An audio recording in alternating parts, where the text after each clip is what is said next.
దేవుని యొక్క పరిశుద్ధ లేఖనములోకి నిర్గమాకాండము 25వ అధ్యాయము ప్రారంభ వచనాన్ని పఠించుకుందాం.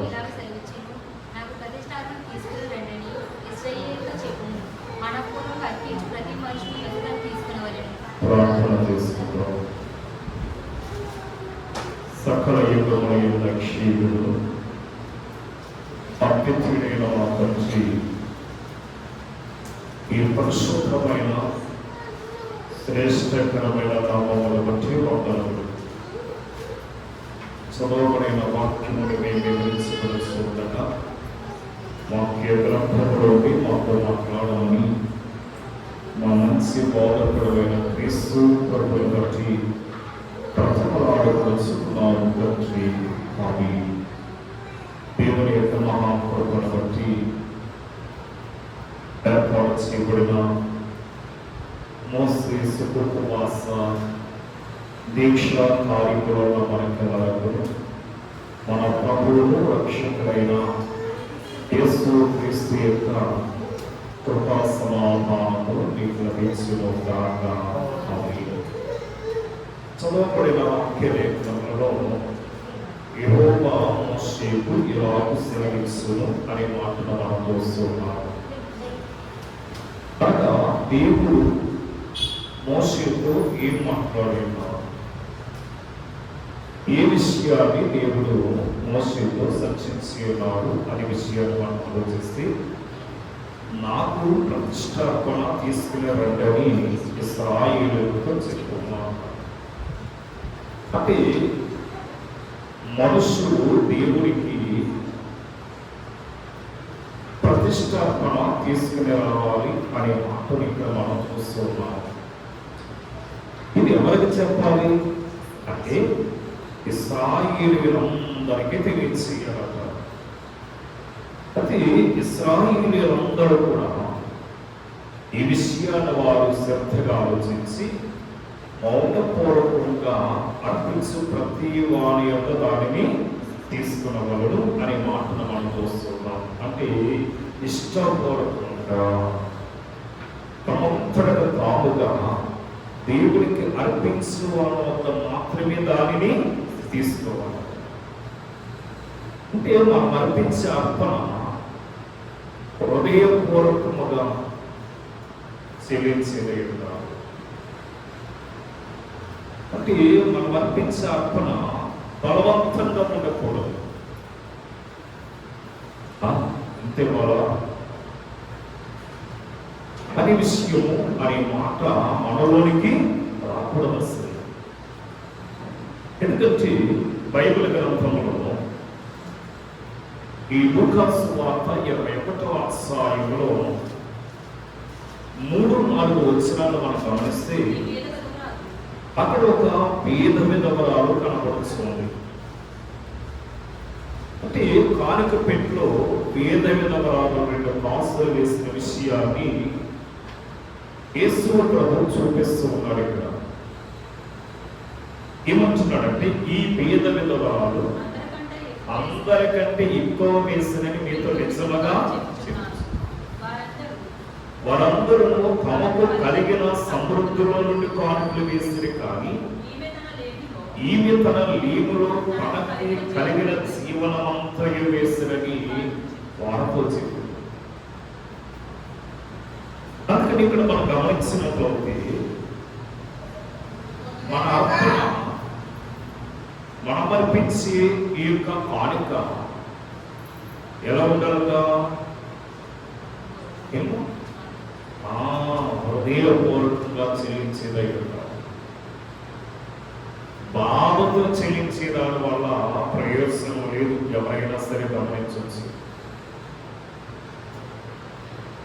అలాగే దేవునికి ఇంత ఇవ్వాలా అని ఆలోచించి దేవునికి కానుక తీసుకురావడం వల్ల ప్రయోజనం ఏమీ లేదు. ఎందుకంటే దశమ భాగము విషయంలో ఉంది.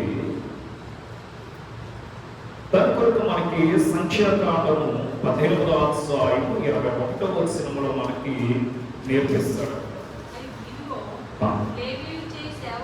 ఇదిగో లేవీయులు చేయు సేవకుడు అనగా ప్రత్యక్షపు గుడారం యొక్క సేవకుడు. నేను ఇశ్రాయేలీయుల యొక్క దశమ భాగములన్నిటిని ఆ లేవీయులకు స్వాస్థ్యముగా నేను ఇచ్చితిని అంటున్నాడు. అంటే దేవుని యొక్క మందిరములో యాజక ధర్మములు చేయించిన యాజకునికి దేవుడు ఏమిచ్చాడట? ఆ యొక్క స్వాస్థ్యాన్ని అప్పగించాడు. చాలా మంది తెలియకేమనుకుంటారు, దశమ భాగం పాదరి గారికి ఇవ్వాలా? ఇవ్వాలి, తప్పదు. ఎందుకంటే నీ కొరకు, నీ కుటుంబం కొరకు దివారాత్రులు ప్రార్థించినటువంటి వ్యక్తి ఎవరైనా ఉన్నారంటే అది నీ యొక్క సంఘాలు మాత్రమే. ఈనాడు చాలా మంది టీవీలో మనం చూస్తున్నాం, టీవీలో వారు వాక్యాలు అందిస్తూ ఇదిగో మేము ఈ భారభరితమైనటువంటి పరిచర్య చేస్తూ ఉన్నాము కనుక దీని కొరకు మీ అర్పణ మాకు పంపించండి అని వారు ఒక ప్రకటన ఇచ్చేటప్పుడు దాని గొప్పకు లేక మరి పేరు ప్రఖ్యాతులు రావడానికి చాలా మంది ఇటువంటి ఆలోచన కలిగినటువంటి వారు లోకంలో ఉంటూ ఉంటారు. కానీ అలాగే ఇవ్వటాన్ని బట్టి ఆ దైవ సేవకుడు నీ కొరకు ఎప్పుడైనా ఏనాడైనా నీవు పంపించినటువంటి అర్పణ విషయంలో, నీవు పంపించినటువంటి ఆ మనీ ఆర్డర్ విషయంలో కానీ, ఫోన్పే కానీ, గూగుల్ పే కానీ ఏదైనా సరే ఒకవేళ నువ్వు పంపిస్తే దానిని చూసి నీ కొరకు ఎప్పుడైనా ప్రార్థన చేస్తాడా అంటే ఎప్పుడు ప్రార్థించడు. వాటిని చూసి తీరిక కూడా లేనటువంటి పరిస్థితి వారు కలిగి ఉంటారు. అందుకే మన కొరకు నిత్యము ప్రయాసపడేది ఎవరంటే మన యొక్క సంఘ గురువులు, మన సంఘ కాపరి లేక మన యొక్క మాధురి గారు అనే విషయాన్ని మనము మొదటగా గుర్తించాలి. అందుకే దేవుడు ఆనాడు ఇశ్రాయేలీయులకు తెలియజేసిన విషయం ఏమిటంటే, మోషే గారితో చెప్పిన మాట ఏమిటంటే, మోషే ఇదిగో నాకు ప్రతిష్టాపన తీసుకునే రండని నీవు ఇశ్రాయేలీయులకు అందరికీ చెప్పు. ఎందుకంటే తీసుకురావాలి, తప్పనిది, ప్రతి ఒక్కరు తీసుకురావాలి. ఆ తీసుకొచ్చినటువంటి అర్పణ మీద అధికారం ఎవరిదంటే ఆ లేవీయులది మాత్రమే అన్నాడు. అక్కడ క్లియర్ గా రాస్తాడు. ఎన్ని గోత్రాలు ఉన్నాయి? 12 గోత్రాలు ఉన్నాయి. ఆ 12 గోత్రాలలో లేవీ గోత్రం మాత్రమే యాజకత్వం చేయటానికి, యాజక ధర్మం చేయటానికి దేవాలయంలో దేవుని యొక్క మరి పరిశుద్ధమైన స్థలంలో ప్రవేశించి అందున్నటువంటి కార్యక్రమాలు చేయటానికి దేవుడు ఎవరికి అధికారాన్ని ఇచ్చాడు? లేవీయులకు మాత్రమే ఇచ్చాడు. అందుకే ఇక్కడ మనం గమనించినట్లయితే ఈ లేవీయుల యొద్దకు మనం తీసుకొచ్చి మన యొక్క అర్పణ ఎలా ఉండాలంట?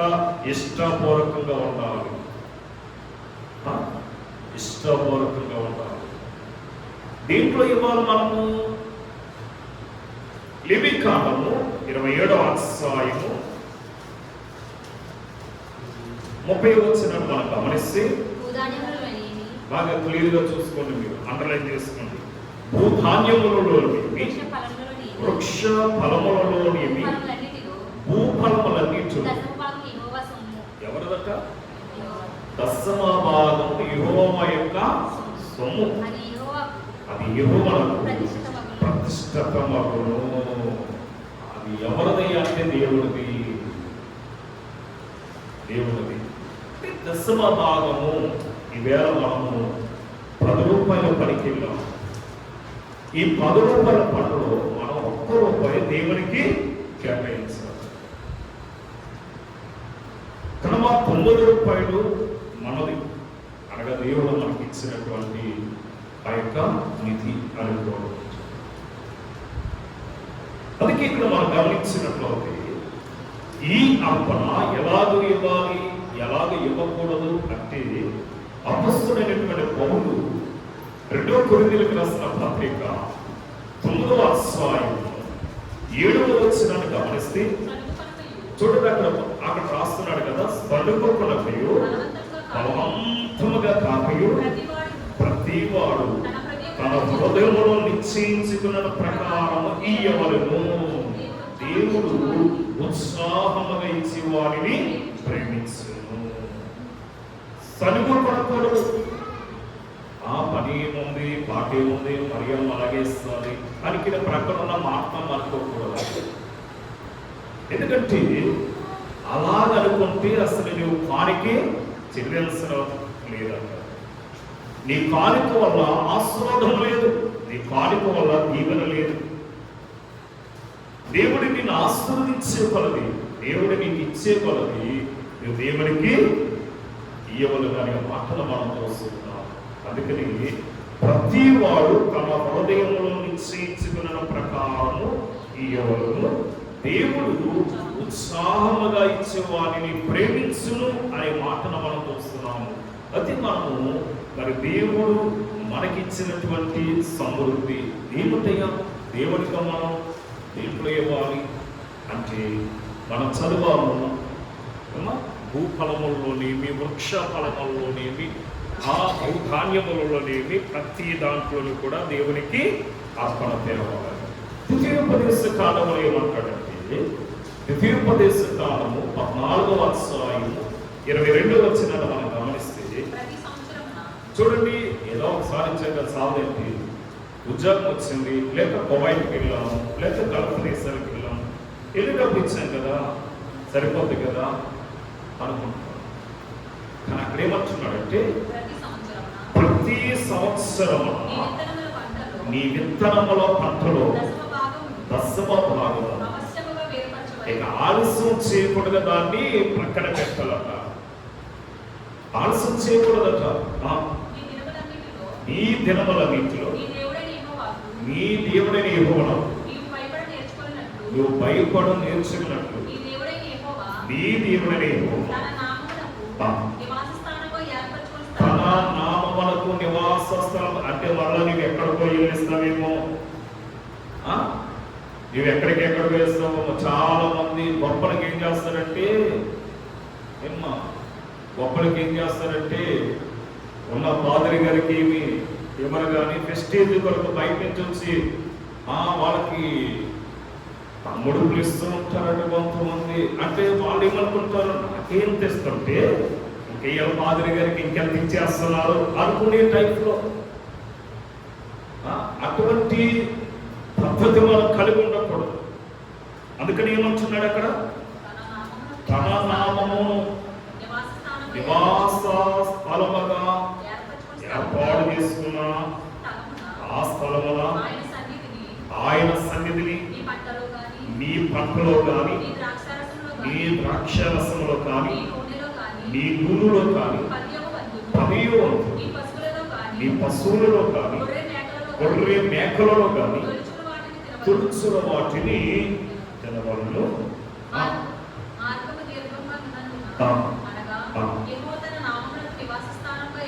యెహోవా తన నామమునకు నివాస స్థలముగా ఏర్పాటు చేసుకున్న, ఒకవేళ మిక్కిలి దూరముగా ఉండాలనుకోండి. ఎందుకంటే మరి మనము ఎక్కడి నుంచి మనకి ఇంకా 10 బస్తాలు మనకి ధాన్యం పండింది, అందులో ఒక బస్తా దేవుడికి ఇవ్వాలి. ఇప్పుడు మనం మోసుకెళ్ళాలి. మనకి ఆ యొక్క మందిరం చాలా దూరంగా ఉంది. మరి అంత దూరం మనం మొయ్యగలమా? మోసుకుని వెళ్ళలేము. అందుకని మనం మొయ్యలేము కనుక వాటిని రూకలకు మార్చి, అంటే డబ్బుతో మార్చి, వెండికి మార్చి ఆ వెండిని చేత పట్టుకున్నట్ట ఈ దేవుడైన యెహోవా మందిరానికి వెళ్ళి అక్కడ ఇవ్వాలంట. మన పొలాలు ఎక్కడో ఉంటాయి, ఉండవాళ్ళ కొండయ్య గారు మొన్నలాగా పూజల పొలని పొలం ఉందండి అంటూ ఉంటుంది, చెప్తున్నాడు ఉదాహరణ. మరి అక్కడి నుంచి ఆయన ఏమన్నా మోసే రావాలనుకోండి, మోసే వయసు అయినప్పుడు కాదు కదా వృద్ధాప్యం. అలాగే మనకి తీపాడు అవతల ఉండొచ్చు, లేకపోతే ఇలాగా పట్టుల సైడ్ ఎక్కడైనా ఉండొచ్చు. దూరం నుంచి తేవాలంటే కష్టమైపోతుంది, మొయ్యలేము అంటే అనుకుంటారు చూడండి. అటువంటి వాళ్ళంట ఏం చేయాలి? దాని రోకలకు మార్చి దాని వెల కట్టి ఆ వెలను తీసుకొచ్చి దేవుని యొక్క మందిరంలో సమర్పించింది. అంటే ఇవన్నీ కూడా మోషే గారి ద్వారా ఇశ్రాయేలీయులకి ఏం చేయబడుతుంది? ఒక ఆజ్ఞగా ఇవ్వబడుతుంది. బాగా గమనించండి. అవన్నీ కూడా మనం లేవికాండం 27:33 చివరి భాగంలో ఉంటుందన్నమాట. అది వారికి ఎటువంటిదట? ఆజ్ఞ. వారికి ఒక ఆజ్ఞ లాంటిదట. మోషే గారు వారికి ఏమి ఇచ్చాడు? ఇప్పుడు ఆ దేవుడు తెలియజేసిన విషయాలు ఇశ్రాయేలీయులకు అందరికీ ఒక ఆజ్ఞగా ఇచ్చినట్లుగా మనం చూస్తాం. మరి ఇక్కడ మనం చూస్తాము, భూఫలములో చూస్తాము, వృక్ష ఫలములో చూస్తాము, నూనెలో చూస్తాము, ఇంకా పిండిలోని కూడా ప్రథమ ఫలము మనం ఎక్కడికి తేవాలి? దేవుడి యొక్క మందిరపు నిధులోకి తీస్తాం. చూడండి, నెహెమ్యా గ్రంథము 10వ అధ్యాయము 37వ వచనంలో ఒక మాట ఉంటారు. నెహెమ్యా గ్రంథం ఇదియు కాక చూడండి, బాగా గమనించండి. మా పిండిలో ప్రథమ ఫలము, ప్రతిష్టార్పణలు, సకల విధములైన వృక్షముల యొక్క ఫలములను, ద్రాక్షారసము, నూనె మొదలైన వాటిని మా దేవుని మందిరపు గదుల్లోనికి యాజకుల యొద్దకు తెచ్చినట్లుగా మా భూమి పంటలు 10వ లేవీయుల యొద్దకు తీసుకుని వచ్చినట్లుగా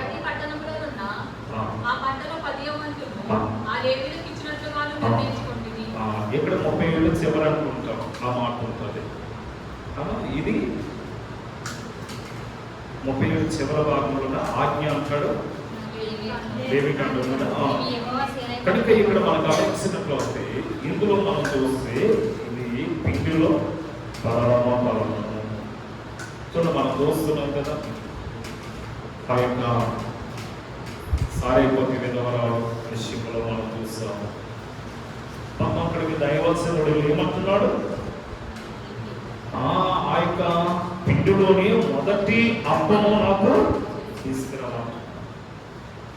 ఆ అప్పము వేసి ఆ రొట్టె మొక్క ఇవ్వటాన్ని బట్టి ఆ కరువు కాలం అంతా కూడా తీరిపోయిందట. కరువు కాలం అంతా తన బంధువులు, ఆ యొక్క గ్రామస్తులు అందరూ కూడా తిరగా ఆ యొక్క తొట్టులో పిండిలాగానే ఉండిపోయింది, తొట్టులో ఉండి నూనెలాగానే ఉండిపోయిందట. కరువు కాలం అంతా అంటే దేవుని దాస్తులకి ఇవ్వటాన్ని బట్టి వారు సమృద్ధిని చూశారు. అందుకని మనము కూడా మరి సనగపురక బలవంతం కాక ఏం చేయాలట? మరి ప్రతి ఒక్కడు కూడా తన హృదయంలో నిర్ణయించుకున్న ప్రకారము దేవుడికి ఇవ్వాలంటే. ఎందుకంటే వాళ్ళందరూ ఒక నిర్ణయం వచ్చేస్తారు. మనమందరం కూడా ఇదిగో మన పంటల్లో మరి 10వ వంతు దేవునికి ఇవ్వాలని వారు నిర్ణయించుకున్నారు, వారు తీర్మానం చేసుకున్నారు. అందుకని ఇక్కడ మనం గమనించినట్లయితే మరి నిర్గమకాండం 25:20 వచనంలో అంటాడు, నేను వారిలో నివసించినట్లు వారు నాకు పరిశుద్ధ స్థలమును నిర్మింపవలెను అంటున్నాడు. నేను వారిలో నివసించినట్లు.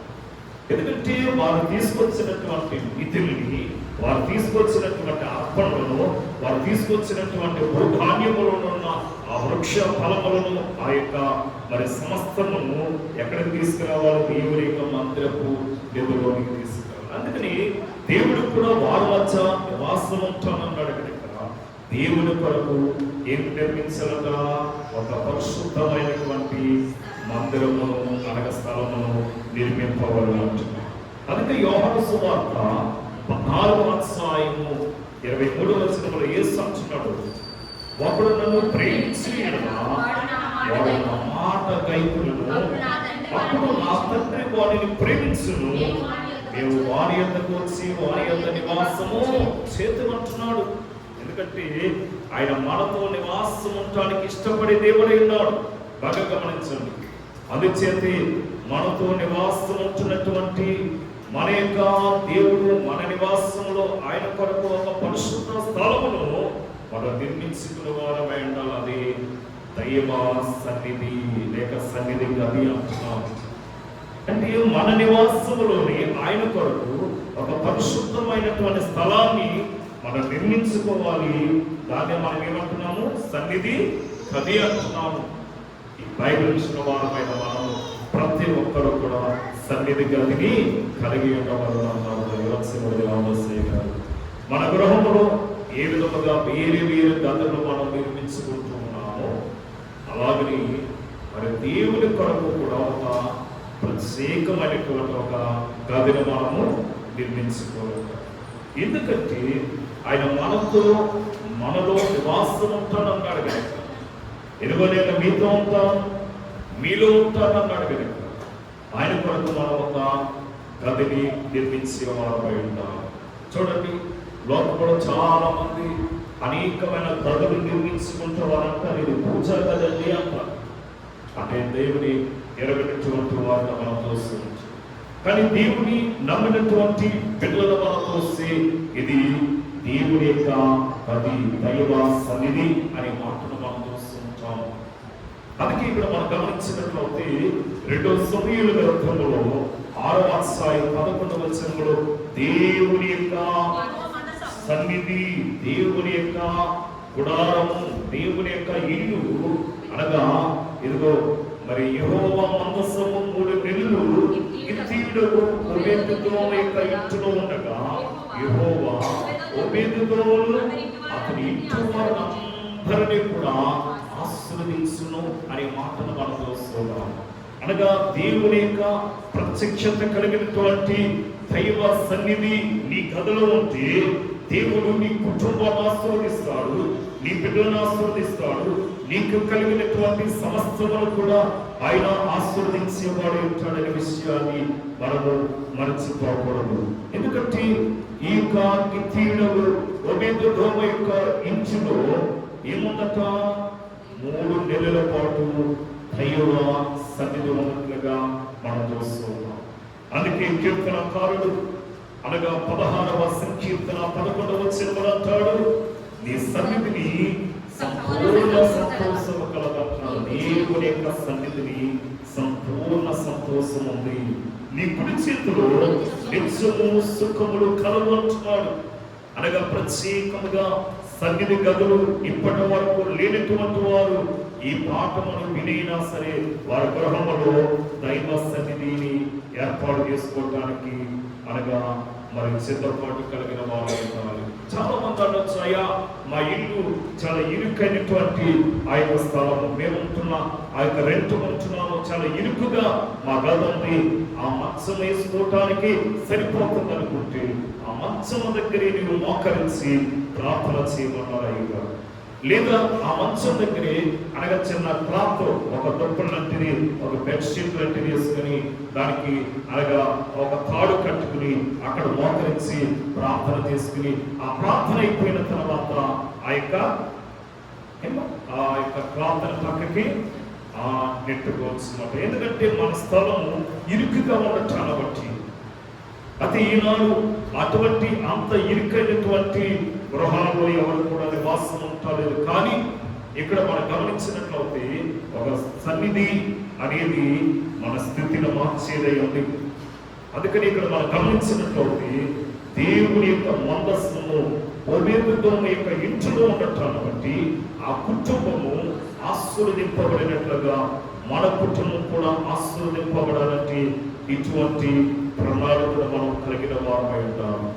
అతి ఈ యొక్క మందిరము నిర్మాణ విషయంలో మందస్సమును ఏ విధముగా చేయాలి అనే విషయంలో 10వ వచనంలో చూపిస్తూ వారు తుమ్మకర్రకు ఒక మందస్సమును చేయమనంటున్నారు. తుమ్మకర్ర, ఈ తుమ్మకర్ర ఎవరైనా ఇంటికి వాడతారా? అయ్యా మేము తుమ్మకర్రతో తుమ్మాలు చేస్తామండి, తుమ్మకర్రతో మేము మంచం చేయించామండి, తుమ్మకర్రతో మేము కుర్చీలు చేయించాము అన్నవాళ్ళు ఎవరైనా ఉన్నారా? ఎవరో ఉండరు. ఎందుకంటే ఈ తుమ్మ అనగా విలువ లేనటువంటిది. ఎవరైనా అడిగితే మేము టేకుతో చేస్తాము, లేక మేము ఫలానా మధ్యకరంతో చేసాము, లేక ఫలానా చక్కెర వాడామంటారు. కానీ మరి ఇంటికి తుమ్మకరణ వాడేవారు ఎవరు కూడా మనకి కనిపించరు. కానీ ఇక్కడ దేవుని యొక్క మందిరానికి విలువ లేనటువంటి వస్తువులు వాడినట్లుగా మనం చూస్తున్నాము, విలువైనటువంటి వస్తువులు కూడా వాడినట్లుగా మనము చూస్తూ ఉన్నాము. ఏమిటి విలువ లేనిది అంటే ఈ తుమ్మకరకి ఏముండదు, విలువ ఉండదు. అలాగే 17వ వచనానికి వచ్చినట్లు, మరియు నీవు మేలిమి బంగారముతో కరుణాపీఠమును చేయవలెను. ఇక్కడికి వచ్చినప్పటికి ఏమైపోయిందంటే మేలిమి బంగారము. ఈ కరుణాపీఠము దేనితో చేయాలి అంటే మేలిమి బంగారముతో చేయాలట.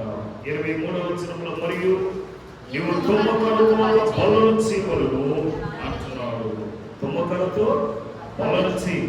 అది ఆ బల్లకి ఏం పోయాలట, మేలిమి బంగారపు రేకులు పొదగాలట. 31వ వచనంలో మరియు మేలిమి బంగారముతో దీపవృక్షమును చేయవలెను. ఎక్కడొచ్చింది ఆ దీపవృక్షము? ఎక్కడుంది? మనము మరి ఆదినాము ఆ మందస్సులో ఏం పెట్టారట, దీపవృక్షం పెట్టారు. మీరు ఎక్కడ చూస్తారంటే ఆయా బయట అన్యుల యొక్క గుడుల్లో చూస్తారు. ఆ యొక్క వృక్షం కింద చుట్టూ అందులో కొంచెం నూనె పోసి చిన్న ఒత్తి పెట్టి వెలిగిస్తూ ఉంటారు. దాన్ని ఏమంటారు? దీపవృక్షము, దీపములు అనే మాటను మనం చూస్తూ ఉంటాం.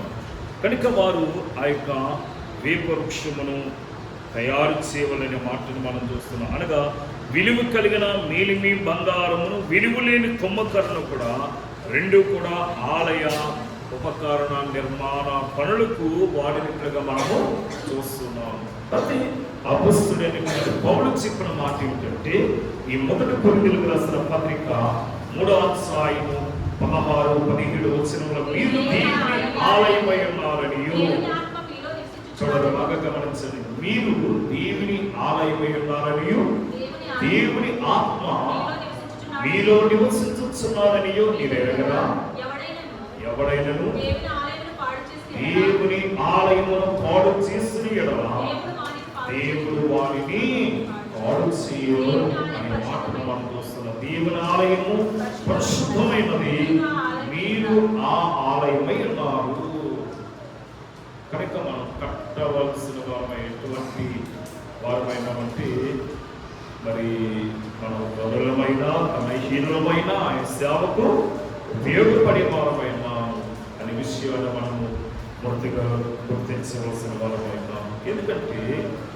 ఎందుకంటే అక్కడ అంటాడు అపొస్తలుడైన పౌలు, సహోదరులారా మిమ్మును పిలిచిన పిలుపును చూడండి, మీలో లోక రీతిని జ్ఞానులైనను వనులైనను గొప్ప వంశపు వారైనను అనేకులను పిలువబడలేదు. కానీ అనగా కొందరు పిలువబడి ఏ శరీరులు దేవుని ఎదుట అతిశయపడుతున్నట్లుగా జ్ఞానమును సిగ్గుపరచడం లోకంలో నుండి వెర్రివారిని దేవుడు ఏర్పరచుకున్నాయన్నాడనే విషయాలు మనకు అక్కడ చూపిస్తున్నాడు. కనుక మరి ఇక్కడ మనం గమనించినట్లయితే దేవుడు జ్ఞానులైన వారిని, జ్ఞానహీనులైనటువంటి వారిని కూడా దేవుడు ఏం చేసుకుంటున్నాడట, ప్రతిష్ఠించుకుంటున్నాడు, ఏర్పాటు చేసుకుంటున్నాడు. కనుక మనము దేవుని యొక్క మరి పనుల విషయములలో, అనగా ఈ యొక్క ప్రతిష్టత అర్పణ విషయములలో మనము అనగా ఏమై ఉన్నాము అనే విషయాన్ని కూడా మనం పరీక్షించుకోవాల్సిన వారమై ఉన్నాము. మీలో ఎంతమంది దేవునికి ప్రతిష్టార్పణ చెల్లించేవారై ఉన్నారు? మీలో ఎంతమంది దేవునికి 10వ భాగాలు చెల్లించేవారై ఉన్నారు? మలాకీ గ్రంథంలో మనం చదువుకుంటున్నాం. ఈ మలాకీ గ్రంథంలో అంటాడు కదా, మీరు దేవుని యొక్క మనము ఏం చేస్తున్నామట, దొంగలమై ఉన్నామట. అనగా మీరు దొంగలై ఉన్నారంటున్నారు. దేని విషయంలో మేము దొంగలమంటే 10వ భాగము ప్రతిష్టార్పణలను ఇయ్యకే మీరు దొంగలింతిరి అంటున్నాడు. మన దేవుని దగ్గర దొంగలమైపోతున్నాం. మన దేవుని దగ్గర మనం దొంగలమైందామా దొరలమైందామా పరీక్షించుకోండి. అనగా దొరలమై ఉండాలి అంటే నీకొచ్చిన రాబడిలో 10వ వంతు దేవునికి చెల్లించు. లేదు నేను దొంగలాగానే ఉంటాను అనుకుంటే నీవేమీ ఇవ్వనవసరం లేదు, ఏమీ ఇవ్వనవసరం లేదు. కనుక మనము దేవునికి ఇచ్చి ధనవంతుల వద్ద వారు లోకములు ఎందరో ఉన్నారు. దేవునికి ఒక దిగమికి దరిద్రపు స్థితికి వచ్చిన వారు కూడా లోకములో అనేకులు మనం చూస్తున్నాం. కనుక మన దేవునికి ఇచ్చి దైవాశీర్వాదములు పొందే ధన్యత ప్రభువు మనకు అనుగ్రహించడం కాక. కృపానిధుడైన మా తండ్రి, అనేక వందలు చదవబడిన వాక్య లేఖనములు ప్రభా ఎరువని మా కొరకు నాయన సమస్తమును కలగజేశారు. మానవుడికి కావలసినటువంటి వృక్ష ఫలములు అయినా నీవు కలగజేస్తావు. మానవుడికి కావలసినటువంటి సమస్త ఈవులను సమకూర్చావు ప్రభావం. వాటిని అనుభవిస్తూ అయిన వాటి యొక్క ఫలములను ఇచ్చి ప్రభావి దీవెన పొందుకుని మంచి మనస్సు మనందరికీ అనుగ్రహించమని యేసు నామములో వేడుకొనుచున్నాము. మరణ